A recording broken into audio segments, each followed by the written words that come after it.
I'm a madman, I'm a lunatic, bad man, poison the water in your community. My name is Kefka, and I'll wreck ya. Pause for the break, after which I'll disrespect ya.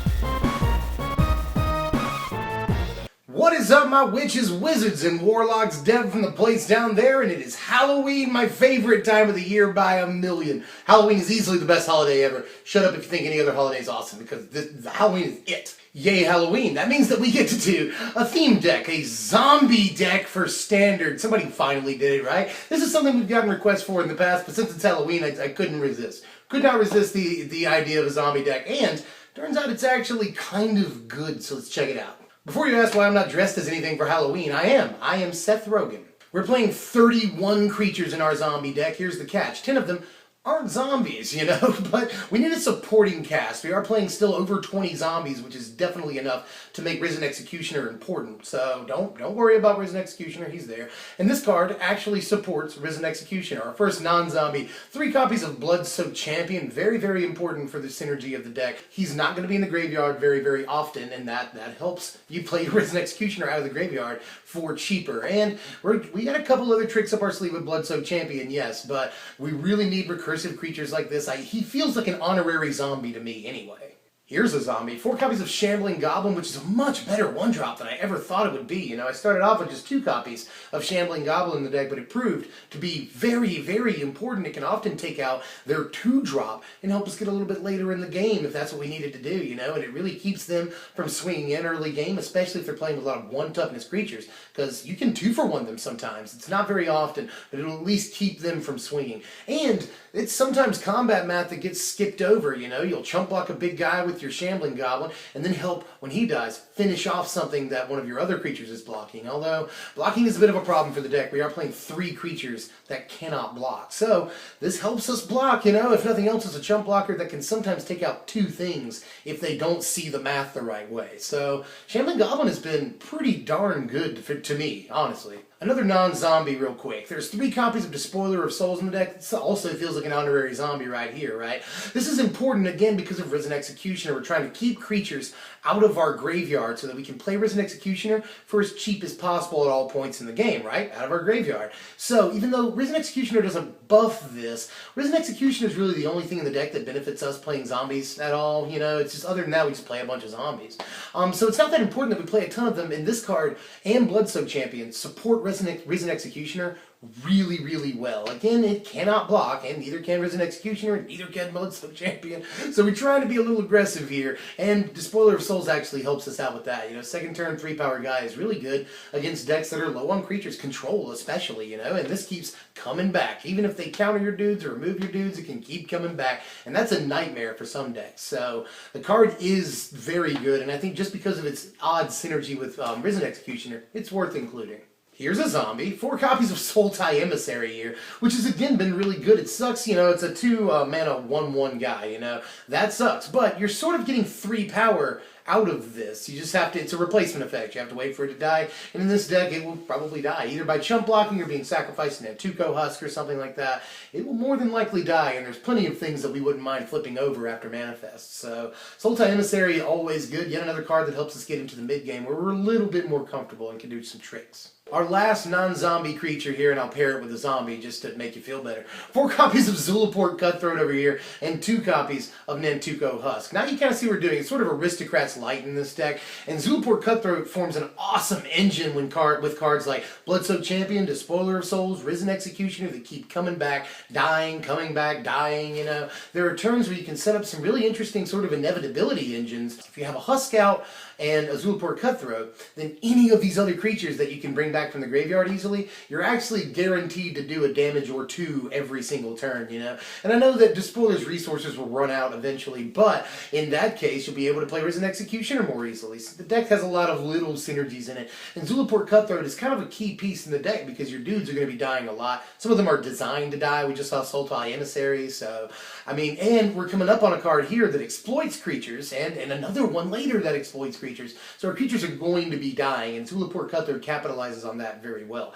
I don't have to explain the Husk. Not only is he a zombie, so he goes in here, but he pairs up well with creatures that can come back very easily, like every creature we've mentioned except for Sultai Emissary, and he's just an absolute stinking beast in this format, and goes really well with Cutthroat, obviously. You know, it's like if we play Husk, we really sort of should play Cutthroat. 4 copies of Fleshbag Marauder, the thing I said exploits creatures, and we got yet another thing. You probably guessed what it is. But anyway, Fleshbag Marauder really insanely good in this format already. You know, we see a lot of cards like Silumgar, the Drifting Death, Ojutai, you know, just hexproof creatures that we can't otherwise deal with. And it's sort of why Crackling Doom is a good card in this format, and it totally is. And for what it's worth, it's a 3-power guy for 3 mana. Usually you're going to be exploring a Despoiler or a Bloodsoaked Champion or something that can come back easily. Fleshbag Marauder is an all-star in the deck. Removal is good. 4 copies of the Kingpin right here. Risen Executioner, the most important card in the deck, the only reason to build zombies, honestly. Risen Executioner is absolutely nuts. So the boost is really, really important, but just as important is the ability to bring back a 4-power guy, no matter what removal they use, as long as that removal doesn't exile it, right? But, I mean, they can counter it all they want to. You will be bringing it back, you know? And we've got plenty of things in the deck. Despoiler of Souls, Bloodsoaked Champion, Murderous Cut, and a creature that we have coming up here that help keep things out of our graveyard so that we can cast this guy for as cheaply as possible. And he's awesome. I really don't have to go into it too much. A 4-power guy that always comes back and buffs most of your other creatures is just insane, and I mean, he's obviously a 4 of. 1 copy of Sidisi, Undead Vizier, the other thing that exploits creatures. I just don't see a reason not to play at least 1, possibly 2, but I'm trying to keep the curve low of Sidisi right here. We don't really need the toolbox strategy. You're playing an awful lot of, you know, 3 and 4 ofs in the deck, but end of the day, it's always good to be able to search up anything you want. This, you know, survives combat with a Siege Rhino. That's pretty good. You know, lives to tell the tale and kills it. Death Touch is awesome. So it's great. And again, whatever you're exploiting will probably come back. So Sidisi's just prime. You gotta have her. And to finish off the creatures, 2 copies of Gurmag Angler, the best creature type ever, zombie fish. That's great. But Gurmag Angler, the other card that helps keep things out of our graveyard, and very often we can just, you know, remove the rest of the stuff from our graveyard and be able to play the 1 remaining card in it, Risen Executioner, for 4 mana. That's awesome. And we're able to get a 5/5 out of the deal. When we play the Risen Executioner, we get a 6/6. This survives combat and kills a Siege Rhino. That's actually pretty important in the format.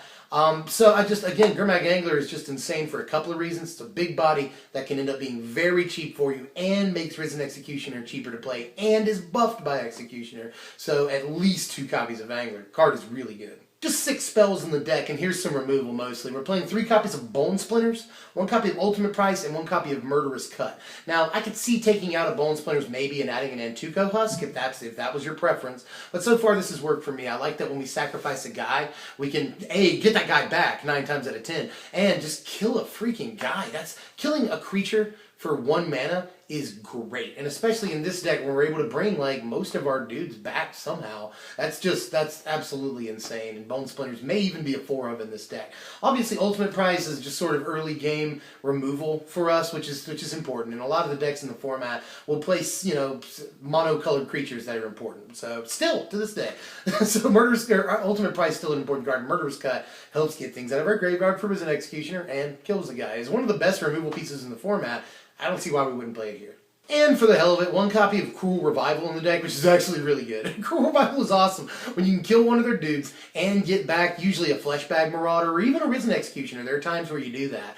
Or any of your other zombies, but mostly it's going to be Fleshbag Marauder, because 1 turn you're going to Cruel Revival a thing at instant speed, and then next turn, when you draw your card, untap and draw, play your Fleshbag Marauder, and that, I mean, you've killed 2 of their dudes, you know, so that can be a really devastating play, Cruel Revival plus Marauder. So I'm actually thinking about upping the copies, but again, we're trying to keep the curve a little low, although I really love the instant speed on this card. And here are the lands. You know, Mortuary Mire has been actually pretty darn good. Yet another thing that keeps creatures out of our graveyard so that we can play Risen Executioner more easily and helps our resiliency out. Rogue's Passage is just sort of my own personal preference. I love it whenever I'm playing Nantuko Husk, so I'll play a Rogue's Passage. And here's the sideboard, mostly against other aggro and mid-range decks. We're packing some removal here, but against control we have some stuff, especially if we can stick that Palace Siege. We can stick that Palace Siege, it either clocks them out with the damage and gain life thing, the drain effect, or we can bring back a creature every turn, which is just as crippling against control, especially considering a lot of our creatures come back anyway, and now we can start getting back Fleshbag Marauders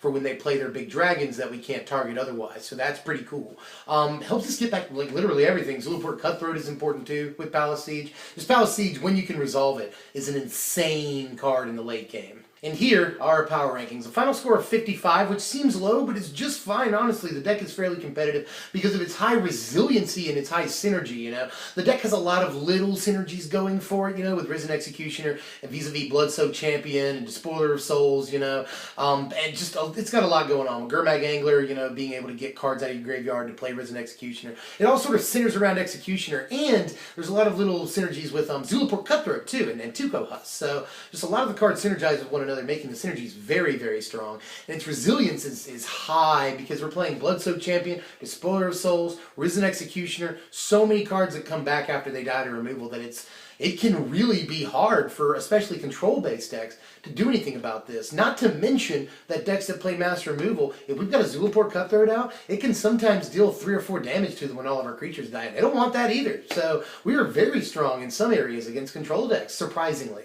All that, and the deck will only cost you about 20 bucks on TCG Player. Not bad at all. Actually, I think it costs like a little bit less right now on TCG Player, but Bloodsoaked Champion is rising pretty fast, so by the time I get this video out, we'll have to see. But the deck has been really, really fun. It's awesome playing a bunch of creatures that always come back, and all the other creatures we're playing synergize with those dudes very, very well. So the deck has been much, much better than I thought it would be when I set out to make, just a thematic zombie deck. So try it out at your F&M, see where it takes you. I think it's got a lot of really, really cool things going for it. I'm Dev from SBMTG. I really hope you enjoyed the content. If you did, like, share, comment, subscribe, do all the things for us because it helps us out a lot. And we work hard, and we love you guys. I'll catch you later. Thanks for watching, my wizards, and happy Halloween.